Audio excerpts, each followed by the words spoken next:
We've got 1, 2, 3 questions that the Rams must answer for the 2023 season to be a success. That's coming up next on Locked On Rams. You are Locked On Rams, your daily Los Angeles Rams podcast. Part of the Locked On Podcast Network, your team every day.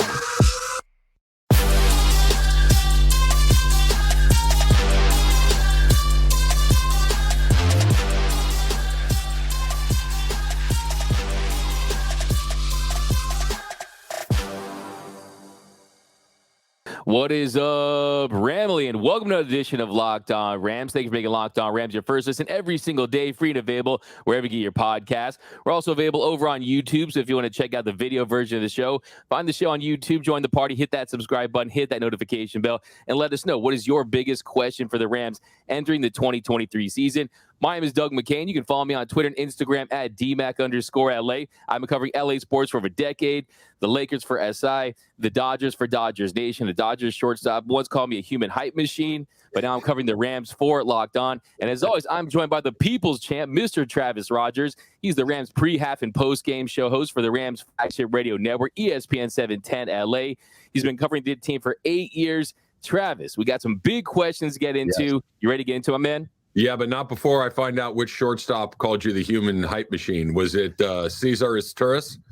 I wish, man. Cesar, hey, that was our token all-star, right, that year. Of course, he had a bad second half, but my man Gavin Lux, man. Okay. Get well soon, Gavin. Shortstop for the future. Indeed. But, yeah, so we got to talk about some of these questions, Travis. Now, the first one I have is, I think that one of the biggest questions that we're going to see this season is, can this defense prove the experts wrong? Can this defense actually be a top 15 to 20 unit? Because right now, across the board, they're ranked towards the bottom entering the season as almost every single position group. And if it weren't for Aaron Donald, the best defender in the league, they might be dead last in every single category. Yeah, I think that you're spot on a lot of this stuff. Can they prove them wrong? Sure they can, right? I mean, we've seen stuff happen in the NFL that really only happens in the NFL. Like when you look at the two other major sports in this country and you look at basketball and you look at baseball, there's never an instance where you think a basketball team is bad and they're good. If you think they're bad, they're almost always bad. They might be a little better than you think, but they're bad. In baseball, if you think a team's bad, more often than not, they're going to be bad. There are teams in the NFL, as we sit here on the first week of July, saying that teams X, Y, and Z will be bad. They're going to be good. Okay, it happens every single season because of the strength of schedule, because of guys overperform, maybe some other teams underperform. You're going to have guys that are better than you think. I think that a really good way to do that is have Aaron Donald on that side. It elevates everyone else's game. If Aaron Donald is there, it frees up everyone else to do a little bit more. Now, you're going to have a bunch of guys overperform their expectations, but do I think that it could happen? Yeah. Would I bet a ton of money on it? Would I put my car or my college funds for my kids on it? No, but can it happen? Absolutely it can.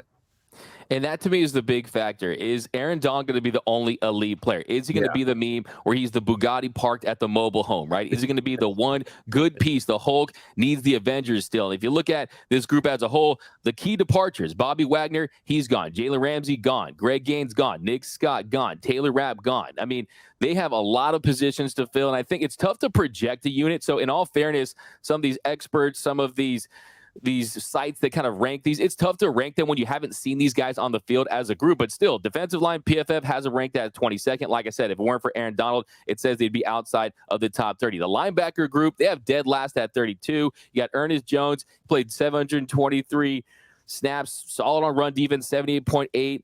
Coverage, not as great, 51.2 PFF grade. Overall, 63.6. But, I mean, other players, they played a total of 9 snaps. 9 snaps. So do you think it's more, hey, it's inexperienced, so we can't rank them as high because we haven't seen these? Or is there saying, hey, we know what these guys are bringing in, and they're just not as good? Well, I like what you said there, because I do think that the question marks, the reason that this defense has such low expectations coming into the season is because it's at all three levels of the defense, right? If it were just the defensive line, maybe you can cover for it. If it were just the linebacking group, maybe you can cover for it. If it was just the guys on the back end of the defense, maybe you can cover for it. But there are questions at all three levels, which I think makes it very, very difficult. the fact of the matter is, guys that we're not talking about right now, and guys that we know, whether it's a Durant or it's a Darian Kendrick or whoever it could be, somebody's got to be a lot better than we think they are right now. And so that guy that's a lot better needs to perform and take some of the pressure off of everyone else. Not that you got to be at Aaron Donald's level, because no one's going to get to that sort of, position. But can you be better than expected? Can you, if I expect you to be a C student, can you be a B student? If I think you're going to get D's, can you get me a couple of C pluses? Like, you don't have to be an A plus, but you need to be better than the expectation is. And whether or not those guys can do that, time will tell. It's happened before. It can happen again, but you're going to need at least one of those guys on all three levels of the defense to step up. And here's another really good point, I think, too. Raheem Morris knows what he's doing. Okay, this is a guy that's put together the only reason this team won 5 games last year was because the defense was pretty good. I know a bunch of those guys are gone, but the guy that coordinated the defense is still there. The guy that can put these guys in positions to succeed is still there. I think that gives you a little bit of hope as well. Yeah, no, exactly. I mean, that's a great point. I love that point, because Raheem Morris, he's top 10. He's top 5. Yeah. He's one of the best in the game. We're not talking about the line cook at Denny's. No, this is a 3-star Michelin chef. If you give him the ingredients, he's going to cook you a meal. It's just a matter of, can guys take those leaps? And I'm high on Ernest Jones. I'm high on Byron Young coming in as a rookie and having impact. But the reality of this situation is 9 of those 11 spots are open competitions. Outside of Ernest Jones and Aaron Donald, that's up for grabs. I don't know if you're a big Hard Knocks guy, but I'm thinking there's 1 year for Hard Knocks that will be extremely interesting. You could just do this Rams defense on a week in and week out basis and say, hey, who's going to win those competitions? But I think the conversation becomes, Travis, is how important is the defense to the Rams' success? Because 19 of the last 22 teams had offenses in the top 20 that won the Super Bowl. 10 of the last 22 Super Bowl champions had defenses ranked outside of the top 10. So do you truly need an elite defense, a top 10 defense to win the NFL? The answer really is no.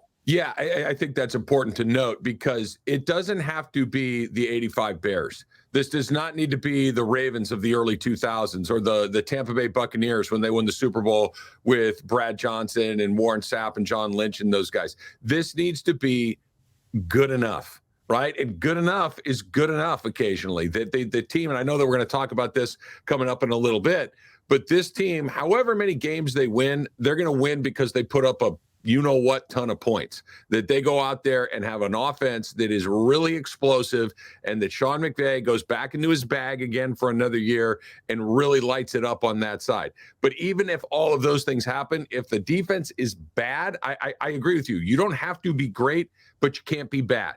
You have to at least be okay. You have to at least be able to get off that field occasionally, right? That I'll go back to the NFC Championship game a couple of years ago against the San Francisco 49ers. Yes, the offense was really good, but the defense got off the field just enough. The defense got just enough stops to basically say to Matthew Stafford and the guys, all right, here, we've done it. Now you need to go do it. You need to close the show. The defense in the Super Bowl game against Cincinnati was good enough to get that last stop on that last drive, get their hands on Joe Burrow, break up a couple of plays. It doesn't have to be great, but it's got to be good enough. And they're intertwined, right? A little rope-a-dope, a little yin-yang action with the offense. The running game's established. You put up points. You're going to keep this defense off the field. Yeah. You bend, but you don't break. You keep it in front of you. Don't allow those vertical passing plays. And also, too, look at the Chiefs last year. The 17th ranked defense in DVOA. They go on to win the Super Bowl. They had the top offense. And we know that there are some connections with the Rams, the Chiefs, kind of modeling kind of what they go after. I'm not saying it's like you're in school and you're just copying your friend's homework and change the answers a little bit or anything like that. But the reality is that really is the model right now. You don't need that. And look, outside of some of the major questions, of course, you got the outside cornerback spot. Who's going to take over that? Can Kobe Durant and Kendrick take a leap? Because Kendrick, if you look at his analytics, they don't speak very highly of his potential. Yeah. Who's going to step with the edge rusher spot? That's the big one to me. I think Byron Young, Michael Hoyt.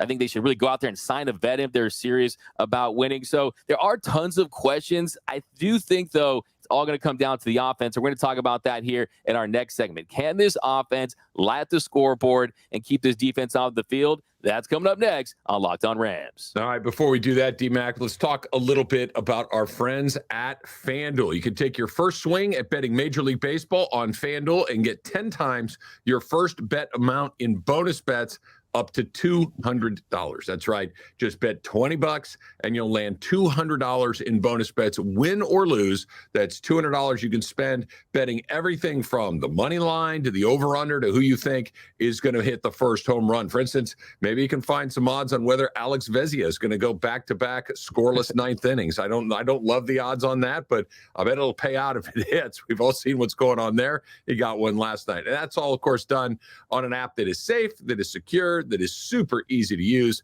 Plus, when you use, you get paid instantly when you win. There's no better place to bet on Major League Baseball than FanDuel, America's #1 sportsbook. So sign up today and visit FanDuel.com/lockedon to get up to $200 back in bonus bets. That's FanDuel.com/lockedon. FanDuel, official partner of Major League Baseball. And Robin running here on Locked On Rams. Thank you for making Locked On Rams your first listen every single day, free and available wherever you get your podcast. And a special shout out to our everyday listeners. We appreciate you. And you can be an everyday listener. Join the club. It's free to join. You won't miss a thing about your Los Angeles Rams. And one more reminder, head over to YouTube if you want to find the video version of the show. Hit the subscribe button, hit that notification bell, and let us know what are your big questions with the Rams offense. Now here, Travis, in segment number 2, we're talking about the Rams offense. And if you look back at last year, we're talking about an offense that, yes, they were decimated by injuries. There's no question about that. But they were on Jeff Fisher levels of bad. That's how inefficient they were. It was historically bad at times. And I think the big question this year is, can they stay healthy? Can they perform? I think they definitely can, but there are some questions. I think it starts with the offensive line. I mean, I really do think that if you fix the offensive line, I say you fix about 80% of the Rams' problems. Yeah, I think you're right. I'm going to repeat something I said yesterday again, because I think it fits in perfectly right here.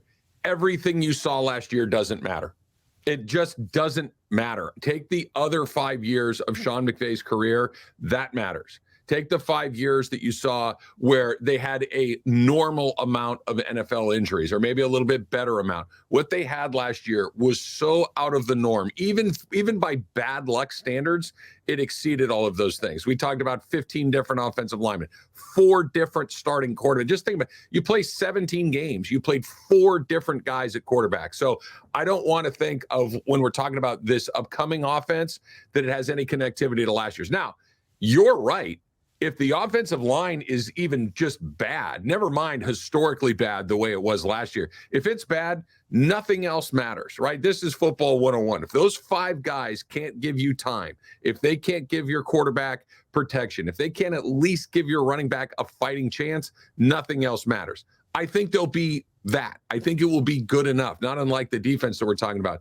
Because if those 5 guys are good enough, I'll use my school analogy again. If they give you a C-level performance, you got a chance, because you're going to score. You got a quarterback, you got a wide receiver, you got a running back that we've seen can compete in this league. If those 5 guys can stand up, now all of a sudden we're in business and you got a chance to go see what else you can do.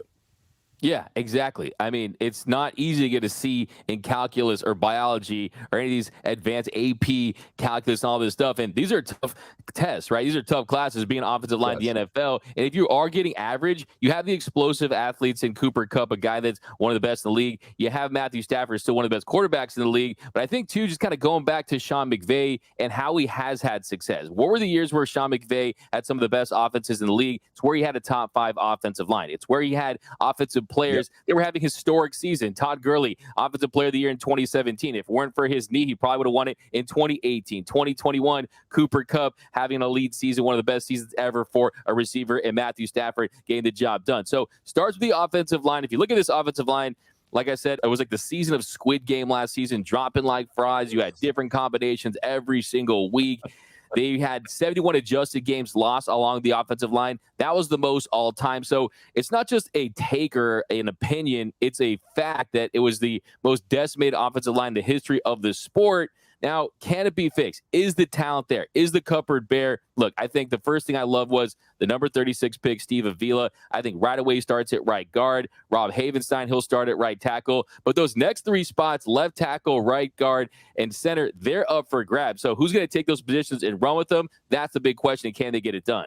Yeah, you're going to have to get better performances out of those guys, like you said. I also like what you said about Sean McVay. If you give him a basic set of weapons, I think he's in a pretty good spot. I also think there's an opportunity for Sean McVay here offensively.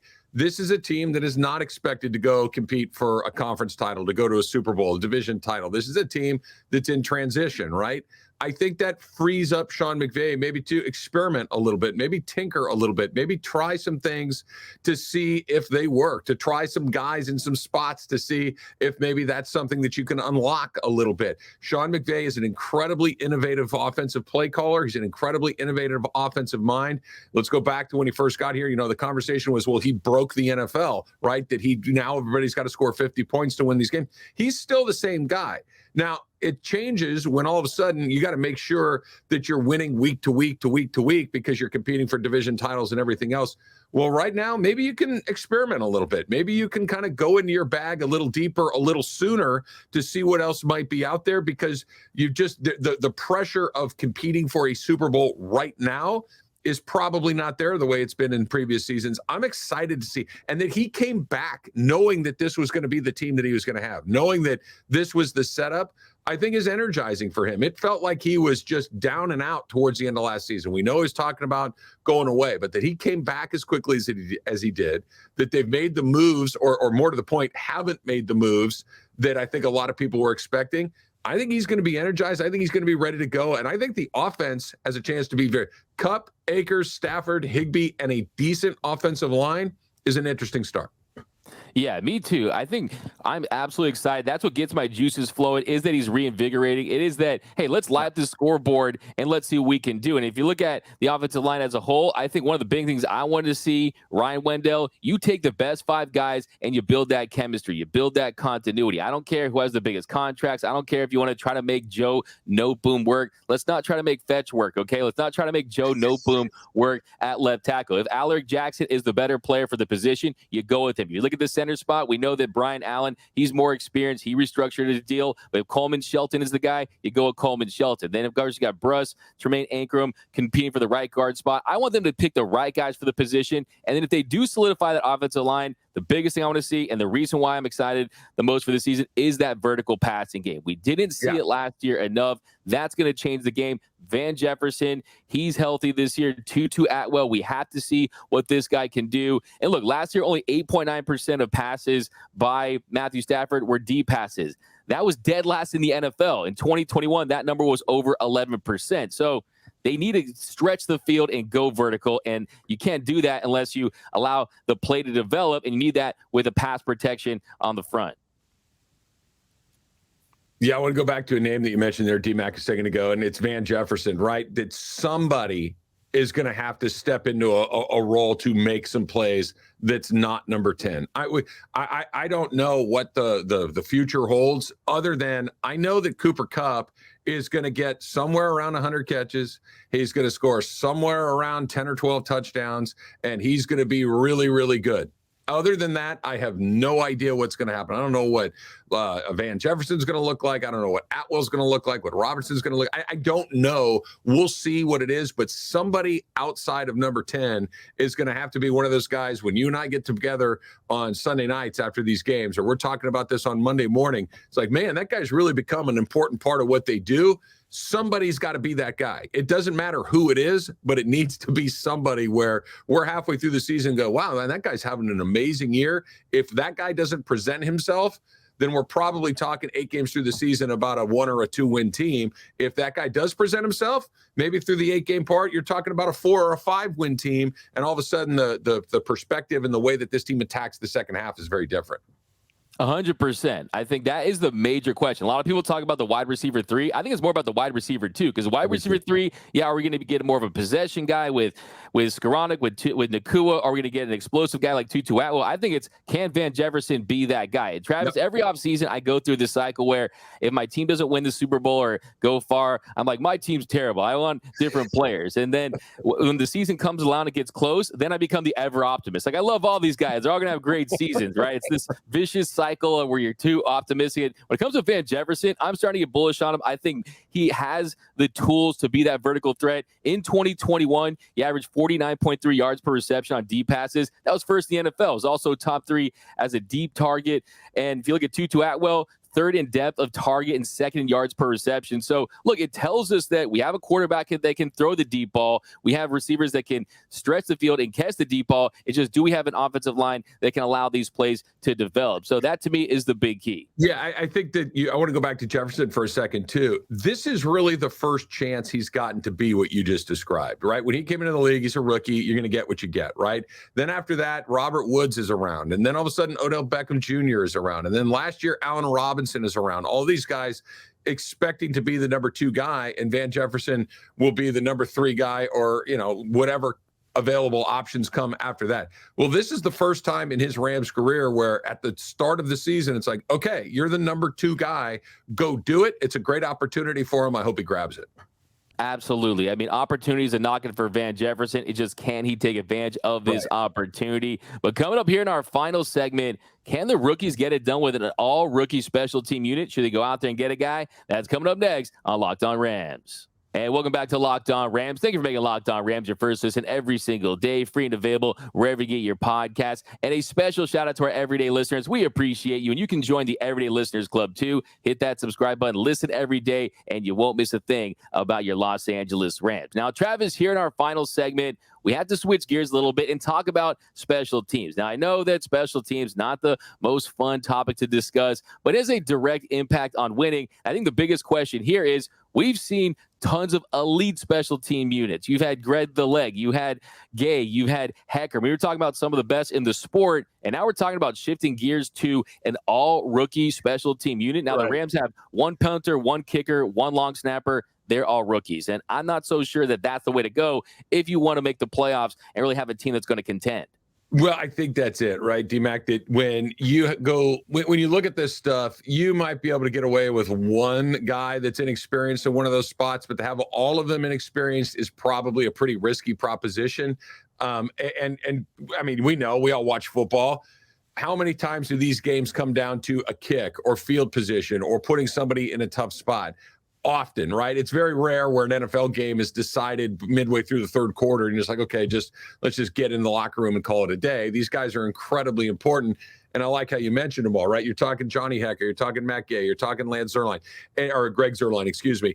Lance Zierlein, old friend of mine, NFL Network. It slipped out. What are you going to do? All right. So, but you're looking at these guys and you're thinking these are the names, but it's not just them. Let's go back a little further, right? When you go back to Bones Fossil, this was a team that was built on its special teams. They were blocking field goals all the time. They're blocking punts. They never got punts blocked. They never got field goals blocked. Their protection units on both of these things were amazing. Corey Littleton made the Pro Bowl as a special team player. It seemed like every week there was some sort of play and special teams that kind of flipped it from, maybe being an even contest to giving the Rams a little bit of an advantage. When you don't have any of those guys on your roster right now, or at least guys that we recognize at this point in the season in early July, you're asking a lot of rookies. Now, again, somebody's going to present. Somebody's going to be, wow, that guy's a really good special teams player. The problem is, I don't know if one's good enough. You might need more than one. And finding a bunch of those guys in a rookie class, good luck with that. For sure. And names will emerge. Guys will become available, and you're going to see what you're going to get as the season progresses. It's not too difficult to replace guys during the season. Maybe you have identified something in a kicker or a punter where you say, hey, this could be that guy. This could be a long-term solution at that position. But right now, after cutting Christopher Dunn, Tanner Brown is their primary kicker. And do you see him making a Legatron Greg Zierlein kick like we saw in 2018 that sent him to the Super Bowl? That's tough to put on a guy. I mean, to me, kickers are like closers in baseball, right? Yeah. I mean, are you going to have Mariano Rivera? Or are you going to have 2022 Craig Kimbrell, right? You just never know. Just stop talking about Kimbrell. I want to forget that ever happened. We can talk about Eric Gagne or Kenley Jansen or one of those guys, but not Craig Kimbrell. Here's something again. If we're being optimistic, I think something to keep in mind is the Rams are not going to try to kick a lot of long field goals. They're not going to beat you, 15-12. They're going to have to beat you 35-34. They're going to try to score a bunch of touchdowns. So those 50-yard field goal attempts on when it's 4th and 2, 4th and 3, 4th and 4, I think you're going to see Sean McVay go for it quite a bit for 1 and 2. 1, we need touchdowns, not field goals. And 2, we're not going to make them anyway. So let's let it rip and try to convert on some of those longer 4th down attempts. I think that as far as just excitement goes, I think you can see the Rams be far more aggressive on fourth down on the plus side of the 40, 50-yard line. That's a good point. Yeah. I mean, kickers on this team are going to be like brakes for a NASCAR driver. You're not going to be using them very much, right? Only when you absolutely need to. So that's a really good point. I mean, it's not like the season's going to come down to them having an elite kicker, an elite punter. And also, too, I think Ethan Evans, he's going to be that guy. I mean, you saw him tweeting out the other day, hashtag punters need love too. We talked about the fact he could deadlift 770 pounds, squat 605 pounds. Remember, he said that he went to the school that sounded like a timeshare Wingate. So I think he could definitely get the job done. Yeah, great. This team will need to get something out of their special teams guys. This team will. Here's the recipe to success for the upcoming Rams season. The offense needs to be somewhere between very good to excellent. The offensive line needs to get a lot better. The defense has to be okay. It needs to be good enough. And the special teams, you're going to get what you get. I don't think it's going to come down to a ton of those guys. The offense is going to carry the load. The defense is going to have to get you off the field once in a while. And the good news about special teams, if the guys are bad, they're easy to replace. Now, not necessarily replace them with a better player, but teams are not shy about saying, okay, this doesn't work. You're out. New guy in. Yeah, it could tarmac them in a heartbeat. Yep. And I think it's also another indicator as where the Rams are early in the season. If they get off to a hot start, that's going to change everything. That's going to change the calculus. That's going to change who they go after. And I also think that they have identified some guys that they say, yeah, they are a rookie, but we believe in them. But that's going to do it for this episode of Locked On Rams. My name is Doug McCain. You can follow me on Twitter and Instagram at DMAC_LA. And of course, as always, I'm joined by the People's Champion, Mr. Travis Rogers. You can follow him on Twitter at Travis Rogers. And until next time, whose house is Locked On Rams House?